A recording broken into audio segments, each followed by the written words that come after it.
जय हिंद फ्रेंड। आज के टॉपिक में हम देखेंगे खान सर का पॉकेट जीके बुक का प्राचीन भारत का इतिहास देखेंगे, जो कि पार्ट 2 है। ठीक है, ये कौन सा पार्ट 2 है? अब पार्ट 1 भी आपको डिस्क्रिप्शन में लिंक मिल जाएगी, वहाँ से पार्ट 1 भी आप वॉच कर सकते हो और इसका प्लेलिस्ट भी बना दिया गया है। ठीक है, तो खान सर का ये पॉकेट जीके बुक हम देखेंगे, और जिसको भी पूरा पीडीएफ चाहिए, पूरा पीडीएफ का बुक का फ्री चाहिए, वो डिस्क्रिप्शन में एक नंबर होगा, उस पर आप मैसेज करें, आपको पूरा ये सेकंड एडिशन का ये खान सर का पॉकेट जी का बुक है। यहाँ पे लिखा है सेकंड रिवाइज एडिशन, इनका ये बुक है, आपको फ्री में अवेलेबल करा दी जाएगी। लेकिन उससे पहले पीडीएफ लेने से पहले वीडियो अच्छी लगी तो लाइक सब्सक्राइब जरूर करेंगे, एक कमेंट जरूर करेंगे। चलिए तो स्टार्ट करते हैं आज का फर्स्ट टॉपिक से। तो आज के टॉपिक में हम देखेंगे, देखिए ऊपर हम टॉपिक ये कर चुके हैं। ठीक है, आज के टॉपिक में हम देखेंगे यहाँ पे ऋग्वेद से स्टार्ट करेंगे। ऋग्वेद हम देखेंगे। ठीक है, तो ब्राह्मण साहित्य में सबसे प्राचीन ग्रंथ ऋग्वेद है। ऋग्वेद में ऋग का अर्थ छंदों तथा चरणों से मुक्त यंत्र होता है। ऋचाओं के क्रमबद्ध ज्ञात को संग्रह को ऋग्वेद कहा जाता है। इसमें 10 मंडल, 1028 तो 10,462 ऋचाएँ भी होती है। वेद के ऋचाओं को पढ़ने वाले ऋषि को होत्री कहते हैं। विश्वामित्र द्वारा रचित ऋग्वेद के तीसरे मंडल में सूर्य तथा सावित्री को समर्पित प्रसिद्ध गायत्री मंत्र है। इसके 9वें मंडल में सोम देवता का उल्लेख है। बाद में जोड़े गए 10वें मंडल में पहली बार सूत्रों का अभिलेख किया गया, जिसे पुरुष सूक्त कहा गया, जिसके अनुसार 4 वर्ण ब्राह्मण, क्षत्रिय, वैश्य तथा शूद्र आदि पुरुष ब्राह्मण के क्रमशः मुख, भुजा, जंघाओं, चरणों से उत्पन्न हुए हैं। ठीक है, ऋग्वेद में इंद्र के लिए 250 और अग्नि के लिए 200 ऋचाओं यानी कि मंत्रों की रचना की गई है। वामन अवतार के 3 पक्षों का आख्यान प्राचीन स्रोत का है, स्रोत ऋग्वेद का है। ये ऋग्वेद का है। अब देखते हैं यजुर्वेद के बारे में। हम देखेंगे यजुर्वेद क्या है यहाँ पे, कि अजु का अर्थ होता है यज्ञ। यजुर्वेद में यज्ञों को नियमों एवं विधि से विधानों का संकलन मिलता है। वैदिक मित्रों के संग्रह यजुर्वेद में बताए गए, यह वैदिक अनुसार से संबंधित है। यजुर्वेद में मंत्रों का उच्चारण करने वाले पुरोहित को अर्धवायु कहलाता है। एक ऐसा वेद है जो गद्य और पद दोनों शैली में है। यजुर्वेद कर्म कांड का प्रधान है। यजुर्वेद जो होता है, जो कर्म कांड का प्रधान होता है। यजुर्वेद के 2 भाग होता है, कृष्ण यजुर्वेद और शुक्ल यजुर्वेद। यहाँ तक ये है। आगे हम देखेंगे सामवेद के बारे में। किसके? सामवेद के बारे में हम यहाँ पर देखेंगे। साम का शाब्दिक अर्थ होता है ज्ञान। ज्ञान यानी कि संगीत। इसमें मुख्यतः योगों के अवसर पर गाए जाने वाले मंत्रों और ऋचाओं का संकलन किया जाता है। इसके मंत्र को गाने वाले उद्गाता कहलाता है। इसे भारतीय संगीत का जनक कहा जाता है। सामवेद में कुल 1875 ऋचायन मंत्र है, जिनमें 75 से अधिक से ऋग्वेद से ली गई है। अवेद, अवेद में कहा गया गर्धन वेद कहता है। इसकी प्रमुख शाखा है, इसकी शाखाएं क्या क्या है? गौथुमिया, जेमिनिया और रानिनिया। ठीक है, ये है था सामवेद के बारे में। अब हम देखेंगे यहाँ पे अर्थववेद के बारे में। और देखिए फ्रेंड, इसका जो कंटेंट है ना, क्वालिटी है एकदम, अगर इसको हम जूम करके आपको क्वालिटी देखा, देखिए एकदम निफट है, बहुत ही अच्छा पीडीएफ है। अगर जिसको चाहिए कमेंट बॉक्स में एक नंबर है, उस पर आप मैसेज कीजिएगा तो आपको फ्री में पीडीएफ प्रोवाइड करा दी जाएगी। लेकिन पीडीएफ लेने से पहले लाइक सब्सक्राइब जरूर कर देंगे और कमेंट जरूर करेंगे। चलिए अर्थववेद के बारे में हम देखते हैं। अर्थववेद नामक ऋषि के प्रथम दृष्टा है। इन्हीं के नाम पर अर्थववेद तथा दूसरे दृष्टा रचयिता यानी कि अंगरीष ऋषि थे। इसे अर्थर्वाडिस भी कहा जाता है। इसे भैषज वेद भी कहा जाता है। अर्थवेद को भैषज वेद भी कहा जाता है। इस वेद में सर्वप्रथम सत्य प्रथा का उल्लेख भी किया गया है। इसकी रचना सबसे अंत में हुई। इसमें कुल 22 कांड, 731 सूक्त और 1987 मंत्र है। इसमें लगभग 1200 मंत्र ऋग्वेद के उद्धृत है। यह भौतिक विधि है। इसमें सामान्य मनुष्य को विचार, अंधविश्वासों का विवरण मिलता है, जैसे जादू, टोना, टोकटोके, ये सब होता है कि इसमें अर्थवेद में होता है। इसमें चिकित्सक पद्धतियों का, औषधियों का उल्लेख भी किया जाता है। इसका उपदेश शिल्प वेद से होता है। किसका होता है? शिल्प वेद से होता है। इस वेद में आर्य अनार्य सभ्यता संस्कृत का प्रभाव दिखाई देता है। अर्थवेद में परीक्षित को कुरुओं का राजा कहा जाता है।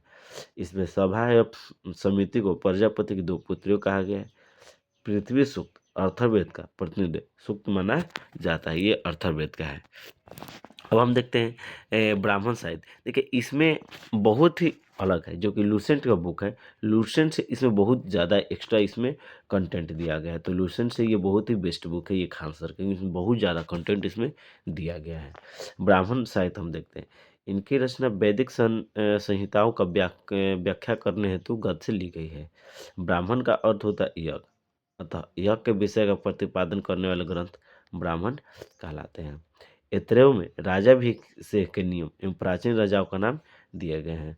सतपल ब्राह्मण में गंधार, शल्य, कैकेय कुरु, पंचाल, कौशल, विदेह आदि राजाओं का नाम उल्लेख किया गया है। ठीक है, आगे हम देखते हैं यहाँ पे उम, आगे यहाँ पे कि ब्राह्मण ग्रंथ में देखते हैं ऋग्वेद, ऋग्वेद इसका उपवेद आयुर्वेद है। ठीक है, ये ऐतरेय एवं कोशतीय ब्राह्मण है। अर्जुवेद का उपवेद धनुर्वेद है और सामवेद का उपवेद धर्मवर्धन वेद है। अथर्ववेद का उपवेद शिल्पवेद है, ये ध्यान रखिएगा। आगे है यहाँ पे आरण्य साहित्य के बारे में देखते हैं, किसके आरण्य साहित्य के बारे में हम यहाँ पे देखते हैं। ठीक है, तो देखते हैं आरण्य साहित्य के बारे में क्या कहें। इनकी इनकी रचना जंगलों के आरण्य पढ़ने जाने में कारण को आरण्य साहित्य कहा जाता है। यह ब्राह्मण ग्रंथ का अंतिम भाग है। अब कोई पूछेगा ब्राह्मण ग्रंथ का अंतिम भाग की साहित्य को, तो आरण्य साहित्य को कहा जाता है, जिसमें दार्शनिक रहस्यात्मक विषय का वर्णन किया गया है। आरण्य कुल 7 है, ऐतरेय, सांख्यिक, तैत्तिरीय और मध्यान्ह, तत्वकार और छंदोग्य, ये 7 वो होता है। अब यहाँ पर हम देखना है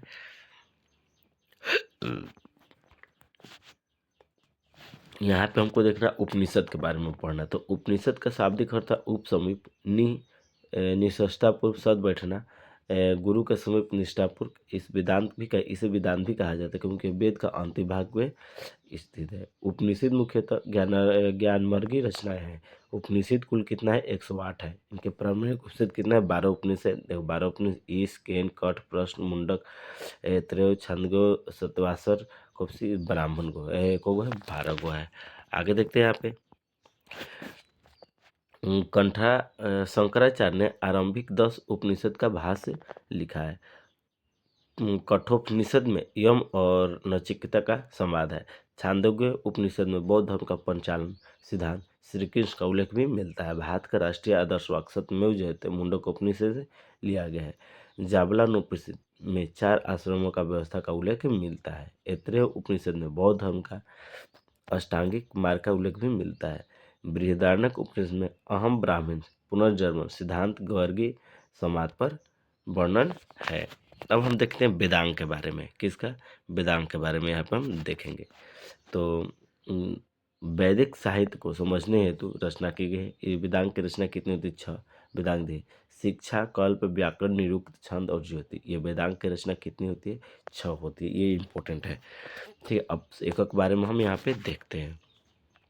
शिक्षा, तो वैदिक स्वरों को शुद्ध उच्चारण हेतु शिक्षा का निर्माण किया गया। कल्प, ये ऐसे कल्प सूत्र होते हैं जिनकी विधि और नियम होते हैं। व्याकरण, इनमें नामों और धातुओं का रचना, उपसर्ग, प्रत्यय, समास, संधि आदि का नियम बताए गए हैं। निरुक्त, शब्द की उत्पत्ति का शास्त्र है, ये एक प्रकार का भाषा है। छंद, छंद वैदिक मंत्र का प्राय छंद शब्द है। छंद शास्त्र पिंडगलमुनि ग्रंथ है, छंद सूत्र से उपलब्ध है। ज्योतिष, इसमें ज्योतिष शास्त्र के विकास को दिखाया गया है। ज्योतिष में कुल 44 श्लोक हैं। इसमें सबसे प्राचीन मगध मुनि श्लोक है। ठीक है, अब यहाँ पे आते हैं हम सूत्र के बारे में देखते हैं। कैसा सूत्र के बारे में देखते हैं। देखिए यहाँ पे सूत्र के बारे में तो सूत्र वैदिक साहित्य को अक्षुण्ण बनाने रखने के लिए सूत्र साहित्य का प्रणयन किया गया है। ऐसे सूत्र जिनमें विधि और नियमों का प्रतिपादन किया जाता है कल्प सूत्र कहलाते हैं। कल्प सूत्र 3 होते हैं। श्वेता सूत्र जो कि यज्ञ संबंधी नियम होते हैं। गृह्णा सूत्र लौकिक और परलौकिक कर्तव्यों का विवेचन होते हैं। धर्म सूत्र धार्मिक और सामाजिक राजनीतिक कर्तव्यों का विवेचन होता है। प्रमुख सूत्रकार में गौतम बुद्धायन, अपास्थम, वशिष्ठ आदि के नाम को विशेष रूप से उल्लेखनीय है। गौतम, धर्मसूत्र का सबसे प्राचीन गौतम है। धर्मसूत्र का सबसे प्राचीन है गौतम है, ध्यान रखिएगा। आगे देखते हैं हम पुराण के बारे में देखते हैं। किसके बारे में पुराण के बारे में देखते हैं। इसको जूम कर दे रहे हैं, दिखाई दे अच्छे से। हाँ, पुराण का शाब्दिक अर्थ होता है प्राचीन आख्यान। क्या होता है प्राचीन आख्यान, पुराण का शाब्दिक अर्थ होता है। पुराणों की संख्या कितनी होती है 18। पुराणों की रचना लोमहर्ष और उग्रश्रवा ने की। 5वीं से 4थी शताब्दी ईसा पूर्व में पुराण ग्रंथ का अस्तित्व में आ चुके थे। अमरकोश में पुराणों के 5 विषय बताए गए। मार्कंडेय, ब्रह्म, वायु, विष्णु, भगवत और मत्स्य का सबसे प्राचीन पुराण है। मत्स्य, वायु, विष्णु, भगवत, ब्राह्मण पुराण में राजाओं का वंशावली भी पाया जाता है। सामाजिक एवं सांस्कृतिक दृष्टि से अग्नि पुराण का काफी महत्व है, जिसमें राजतंत्र के साथ साथ कृषि संबंधी विवरण भी दिया जाता है। आगे देखते हैं यहाँ पे सर्वप्रथम पारजीटान में पुराणों का ऐतिहासिक महत्व को पढ़ा। अब देखते हैं मत्स्य पुराण शुंग एवं सातवाहन वंश से संबंधित है। विष्णु पुराण मौर्य वंश, वायु पुराण गुप्त वंश। ठीक है, ध्यान रखिएगा। आगे हम देखते हैं यहाँ पे स्मृति साहित्य के बारे में देखते हैं। मनुस्मृति प्राचीनतम स्मृति शुंग और सातवाहन वंश की जानकारी जर्मन दार्शनिक से कहता है बाइबल को जला दो, मनुस्मृति को अपनाओ। टीकाकार भारुचि, मेघातिथि, गोविंदराज, कुल्लुकु भट्ट। याज्ञवल्क्य स्मृति टीकाकरण विश्वरूप ज्ञानेश्वर अपकार और नारद स्मृति इसमें दासों की मुक्ति का उल्लेख किया गया। नारद स्मृति में दासों की मुक्ति का उल्लेख किया गया है। कात्यायन इसमें अधिक गतिविधियों का उल्लेख भी किया गया है। ठीक है, अब हम देखते हैं यहाँ पे बौद्ध साहित्य के बारे में देखें। किसके बौद्ध साहित्य के बारे में देखते हैं। सबसे प्राचीन बौद्ध ग्रंथ त्रिपिटक है, यह पाली भाषा में निर्मित है। ठीक है, ध्यान रखिएगा, सबसे प्राचीन बौद्ध ग्रंथ त्रिपिटक है, यह पाली भाषा में रचित है। त्रिपिटक 3 कौन कौन, विनय पिटक, सुत पिटक और अभिधम पिटक, ये 3 गो होता है। बुद्ध की शिक्षाओं का संकलित कर इन्हें 3 भागों में बांटा गया है। इन 3 पिटकों की रचना बुद्ध के निर्वाण प्राप्त करने के बाद हुई। बुद्ध के पूर्व जन्म की कथाओं को जातक कहा जाता है। निकाय में बौद्ध धर्म सिद्धांतों के कहने का संग्रह है। हिनायन या प्रमुख ग्रंथ कथा वस्तु है, जिसमें महात्मा बुद्ध का जीवन चरित्र अनेक कथनाकाओं के साथ उल्लेखित है। ठीक है, आगे देखते हैं जैन साहित्य के बारे में देखते हैं। इसमें क्या लिखा है, जैन साहित्य को आगम यानी कि सिद्धांत कहा जाता है। यह प्राकृतिक भाषा में लिखे गए हैं। जैन आगम में सबसे महत्वपूर्ण 12 अंग होते हैं, ध्यान रखिएगा, जिसमें 12 अंग, 12 उपकांग, 10 प्रकीर्णन, 6 छेद सूत्र, 4 मूल सूत्र, अनुयोग सूत्र एवं नंदी सूत्र की गणना की जाती है। जैन धर्म का प्रारंभिक इतिहास कल्पसूत्र से ज्ञात होता है, जिसकी रचना भद्रबाहु ने की थी। आचारांग सूत्र में जैन भिक्षुकों का आचार नियमों का उल्लेख मिला है यहाँ पे। ठीक है, अब यहाँ इस पॉइंट से देखते हैं हम यहाँ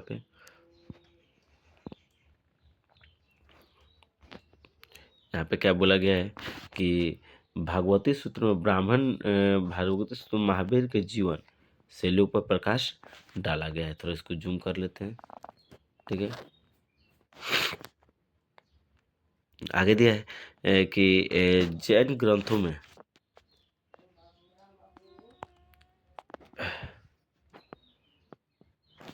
आगे इसमें दिया गया है कि जैन ग्रंथ में सबसे महत्वपूर्ण हेमचंद्र कृति परिशिष्ट प्रवर्णन, जिसकी रचना 12वीं शताब्दी में हुई है। देखिए, लौकिक साहित्य अन्य साहित्य के बारे में देखते हैं। लौकिक साहित्य अन्य साहित्य के बारे में देखते हैं यहाँ पे। ठीक है, ये बहुत इंपॉर्टेंट पॉइंट है ये भी। तो देखिए, ऐतिहासिक रचनाओं का सर्वप्रथम उल्लेख अर्थशास्त्र का किया गया है। अर्थशास्त्र भारत का पहला राजनीतिक ग्रंथ है। इसकी रचना कौटिल्य ने चाणक्य ने की थी। यह 15 अधिकरण 180 प्रकरण में विभक्त है। यह मौर्यकालीन इतिहास और राजनीति के लिए ज्ञान के लिए अर्थशास्त्र का महत्वपूर्ण अंग है। संस्कृत साहित्य में ऐतिहासिक रचनाओं में सर्वाधिक महत्व कश्मीरी कवि कलहण द्वारा रचित राज तरंगिणी का है। इसमें 8 सर्ग है, जिन्हें तरंग कहा जाता है। इसमें कश्मीर के शासकों का वर्णन है और संस्कृत साहित्य में ऐतिहासिक घटनाओं के क्रमबद्ध इतिहास के लिखने का प्रथम प्रयास है। एक ज्योतिष ग्रंथ है गार्गी संहिता, इसमें भारत पर होने वाले यवन आक्रमण का उल्लेख मिलता है। अष्टाध्यायी व्याकरण का प्रथम पुस्तक है, जिसके लेखक पाणिनि है। इसमें पहली बार लिपि शब्द का प्रयोग हुआ है। इसमें मौर्य से पूर्व तक तथा मौर्य काल से राजनीतिक अवस्था का जानकारी प्राप्त होती है। आगे देखते हैं यहाँ पे हम 13वीं शताब्दी के आरंभ में अरब लोगों ने अरबी में सिंध का इतिहास लिखा, जिसे फारस अनुवाद चचनामा नामक पुस्तक में। अब देखिए, विदेशी यात्रियों का विवरण के बारे में देखते हैं। विदेशी यात्रियों में मिलने वाले प्रमुख जनक भारत में आने वाले विदेशी यात्री लेखों का विवरण से हमें भारतीय इतिहास को जानने में सहायता मिली, जिनमें अनेक यूनानी, रोमन, अरबी, चीनी यात्री सम्मिलित हैं। देखते हैं यहाँ पे, भारत के स्रोत से हमें सिकंदर का आक्रमण 325 ईसा पूर्व में कोई जानकारी नहीं मिलती, इसलिए हम यूनानी स्रोतों पर आश्रित रहना पड़ता है। सिकंदर का समकालीन एक भारतीय राजा सेंटोकोडस का नाम मिलता है, जो यूनानी लेखक स्ट्रोबो और जस्टिन ने किया है। एरियन तथा प्लूटार्क ने एंडोकोटस तथा फिलकार्स के सेंटोकोटस के नाम का उल्लेख किया है। स्ट्रोबो, डियोडोरस, प्लिनी, एरियन नामक यूनानी विद्वान ने क्लासिकल लेखक के रूप में जाना। टेडियस, यह ईरान का राजवेद था। हेरोडोटस, ये इतिहास का पिता कहा जाता है। अपनी पुस्तक हिस्टोरिया में 5वीं शताब्दी में इसने लिखा था। टॉमली, दूसरी शताब्दी में भारत का भूगोल का नाम का पुस्तक लिखी। टोमली की geography Periplus of the Erythraean से नामक पुस्तक लिखा गया। डायनोसिस मिस के नरेश टॉमली फिलाडेल्फी राजदूत के रूप में गया। डाइमेकस सीरिया का राजा एंटियोकस I थे। सेल्यूकस न्यूटन के राजदूत के रूप में 14 वर्ष तक चंद्रगुप्त मौर्य के दरबार में रहा। कौन? मेगास ने। इसकी पुस्तक इंडिका में मौर्यकालीन साम्राज्य और संस्कृति के बारे में बताया गया है। ठीक है, ध्यान रखिएगा। अब देखते हैं यहाँ पे फाहियान के बारे में देखते हैं। तो ये फाहियान क्या था? तो यह गुप्त नरेश चंद्र द्वितीय के विक्रमादित्य के दरबार में भारत आया था। 399 से 414 ईस्वी पूर्व में भारत के विभिन्न स्थान तक भ्रमण किया। उसने गुप्तकालीन भारत की सामाजिक, धार्मिक, आर्थिक स्थिति का विवरण दिया। ह्वेनसांग 7वीं सदी में हर्ष के शासनकाल में भारत है। वो भारत को 16 वर्ष तक रहा। 16 वर्ष में उन्होंने नालंदा विश्वविद्यालय का अध्ययन भी किया है। ठीक है, तो आज के लिए इतना ही सेट रहते हैं।